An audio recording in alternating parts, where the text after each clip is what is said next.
안녕하세요. 정치를 쉽게 풉니다. 정치 쉽던 윤석열 방미의 첫 일정은 넷플릭스 CEO를 만나는 것이었습니다. 여기서 넷플릭스 CEO는 한국에 4년간 25억 달러, 우리나라 돈으로 3조 3천억 원을 투자하겠다고 말했습니다. 그리고 언론들은 이것을 일제히 속보로 내놓으면서 마치 윤석열이 투자를 유치한 것처럼 전하고 있습니다. 하지만 2022년 1월 문재인 정부 때 이미 넷플릭스의 연간 한국 투자액이 8천억 원이었다는 사실이 드러나면서 시작부터 개수작질이 나왔다는 반응이 나오고 있습니다. 8천억 곱하기 4년 하면 3조 2천억 원이죠. 거기서 1천억 원 정도는 환율의 영향으로 보입니다. 자, 넷플릭스는 매년 한국에 대한 투자액을 올리고 있습니다. 그만큼 넷플릭스로서는 한국 콘텐츠가 큰 이득이 되기 때문입니다. 그래서 저 투자액은 더 오를 예정입니다. 그러니까 넷플릭스는 최소 투자액을 약속하면서 윤석열에게 생색을 냈다. 결국 윤석열이 없던 투자를 유치한 게 아니라 있던 계획에 숟가락을 얹었다고 보는 게 정확합니다. 그리고 이 와중에 김건희도 이것에 대한 진행 상황을 평소에 보고 받았다며 여기에 숟가락을 얹고 있습니다.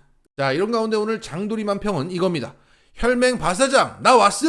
라고 윤석열이 돈가방을 들고 반갑게 인사를 하자 바이든은 온다 라고 팀원들에게 읊조립니다. 그러니까 팀 플레이를 통해서 한국에서 온 호구를 우리가 잘 요리해보자 라고 작당 모의를 하고 있다는 거죠.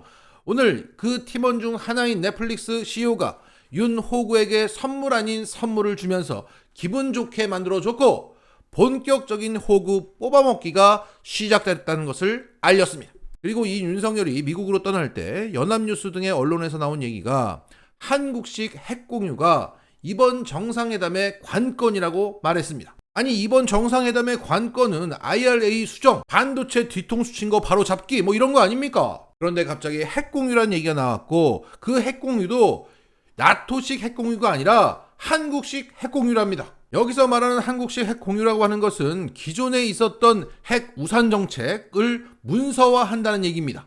자, 여기에 대해서 군사 전문가 김종대 전 의원은 이렇게 평가했습니다.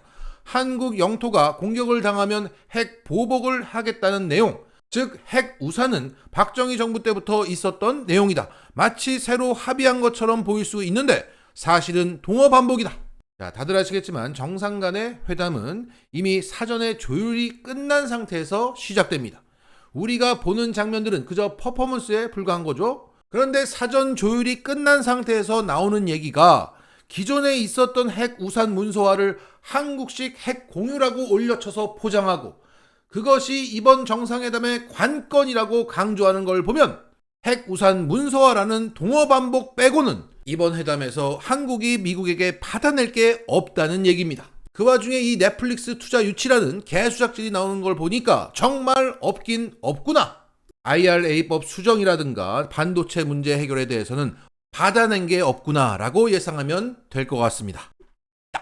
윤석열이 방미 직전 워싱턴 포스트와의 인터뷰에서 100년 전의 일을 가지고 일본이 무릎을 꿇는 것은 받아들일 수 없다고 한 발언이 논란이 되었고 그걸 국힘당에서는 공식 해명했습니다. 그런데 윤석열을 직접 인터뷰했던 그 워싱턴 포스트 기자가 그 국힘의 해명은 거짓 해명이라는 증거를 올리면서 국제적 망신이 되고 있습니다. 앞서 국힘당은 받아들일 수 없다는 발언의 주어가 윤석열이 아니라 일본이라고 해명했습니다. 여기에 워싱턴 포스트 기자가 자신의 트위터에 녹음 파일을 갖고 재차 교차 검증했다. 한마디 한마디 문자 그대로 올린다 라고 하면서 100년 전의 일을 가지고 무조건 앉는다. 무조건 무릎을 꿇어라 하는 이거는 저는 받아들일 수 없습니다. 이게 팩트라고 말했습니다. 자, 최초 공개된 원문 기사에서도 He said I can accept 라고 되어 있습니다. 나는 받아들일 수 없다고 그는 말했다 라고 분명 되어 있음에도 불구하고 국힘당이 거짓 해명을 내놨고 이 기사를 쓴 기자가 재차 확인을 해줬던 겁니다.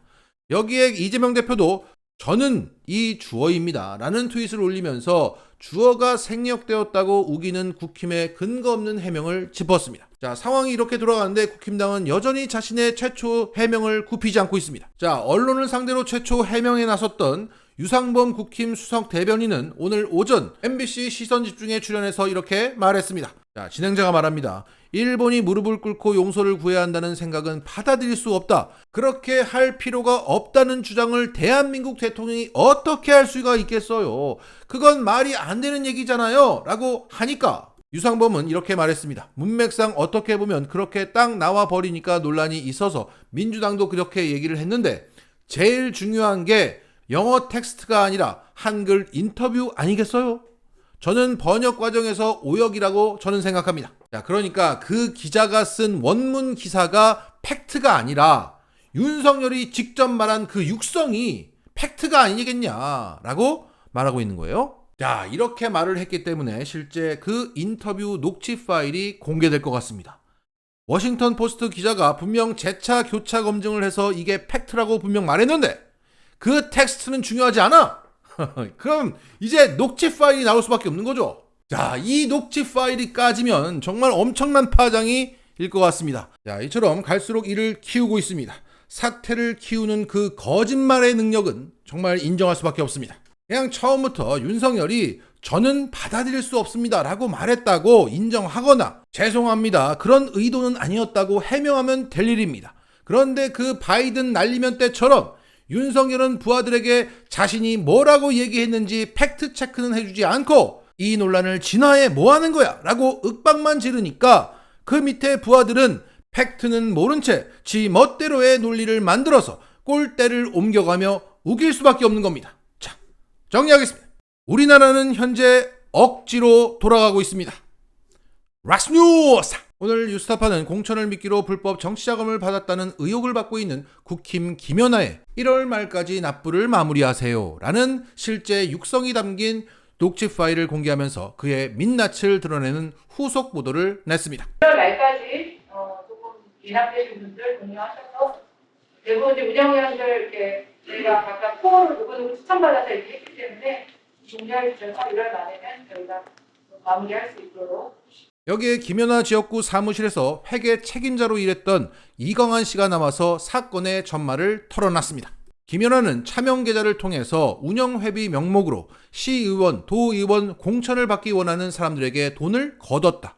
더욱이 김연아는 차명이니 걱정 말라고도 했다. 그 차명 계좌의 내역을 보니까 100만 원에서 300만 원까지 입금이 되어서 총 3,200만 원이 모였다.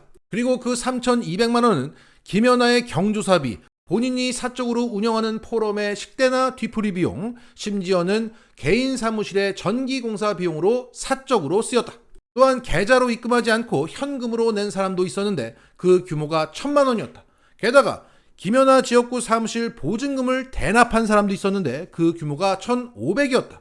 그래서 총 김연아의 불법 정치자금은 5,700만 원으로 집계되었습니다. 여기에 고양시 선관위 관계자는 이렇게 말했습니다. 당협사무소 설치는 사전선거운동이 될 수 있고 회비 모금은 정치자금법 위반이 될 수 있을 만큼 구체적으로 위반 여부를 조사할 수 있도록 제보자를 연결해달라. 자, 현 정치자금법에 따라 선관위에 신고하지 않은 계좌로 후원금을 받는 것은 불법입니다. 그런데 이 계좌는 선관위에 신고하지 않았다. 더군다나 차명이었다. 또한 운영회비를 명목으로 거뒀으면 공적으로 사용해야 하는데 김연아는 사적으로 유용했습니다. 더욱이 김연아 위원장이 차명이니 걱정하지 말라고 했다. 이 증언은 치명적입니다. 김연아가 이게 불법인지를 인지한 상태에서 이걸 감행했다는 얘기가 되기 때문입니다. 모르고 한 게 아니다. 여기에 김연아는 자발적으로 모은 것이라고 해명했지만 반강제적으로 울며 겨자 먹기로 냈다는 사람들이 많습니다. 무엇보다 운영회비를 낸 사람들 중에서 김연아 당협위원장의 공천 추천을 받은 사람이 있고 현재 도의원, 시의원이 된 사람이 있습니다. 그리고 돈을 냈지만 공천받지 못한 사람도 있습니다. 수많은 사람들이 얽혀져 있기 때문에 김연아는 법적 책임, 정치적 책임에서 절대 벗어날 수 없게 됐습니다. 한때 여자 오세훈이라고 불렸던 김연아는 이렇게 사라지게 됐다. 마치겠습니다.